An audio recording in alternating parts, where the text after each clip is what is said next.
Bonjour à toutes et à tous, bienvenue dans la Brève sportive. L'Olympique de Marseille séjournera en Côte d'Ivoire du 15 au 18 juillet dans le cadre de son Summer Tour 2026. Cette étape de pré-saison, organisée en partenariat avec le programme Sublime Côte d'Ivoire, va allier préparation sportive et promotion de la destination ivoirienne tout en offrant aux nombreux supporters de l'OM un rapprochement inédit avec le club de cœur. Au programme de cette tournée ivoirienne, conférences de presse, dîner de gala, une séance d'entraînement ouvert au public et des actions sociales ainsi qu'un match de gala dont les modalités devraient être communiquées dans les prochains jours.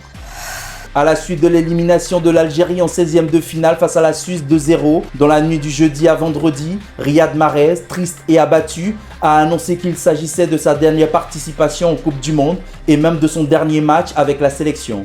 En 119 caps avec les Fennecs, Mahrez aura marqué 40 buts, ce qui en fait le deuxième meilleur buteur de l'histoire de la sélection, derrière Islam Slimani 46 buts. Il aura surtout participé à 2 mondiaux, 2014 et 2026, et a porté en triomphe l'Algérie lors de la CAN 2019.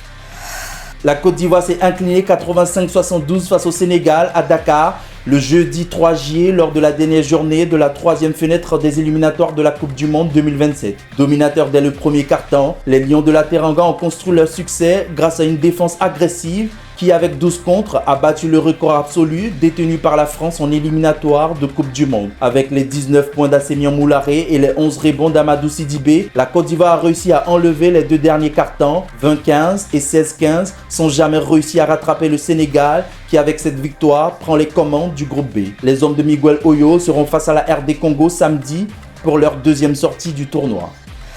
Eliakim Koulibaly continue d'impressionner aux internationaux de Troyes.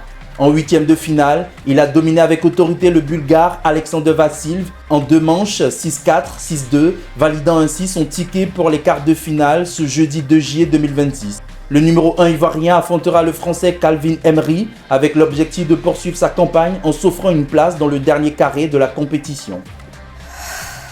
Le 1er juillet, Zoum Diakité, journaliste sportif à Radio Treichville, a définitivement posé le micro. La rédaction de Sport Ivoire lui rend hommage à travers cette image du passionné qu'il fut. Adieu, Zoum Diakité. Zoum Diakité, le grand journaliste consultant billet. Zoum, un mot, Albayan Sport. Bien sûr, c'est un plaisir de collaborer avec Albayan dans le cadre donc de Albayan Sport avec des sujets assez pertinents, des sujets d'actualité pour justement apporter notre contribution.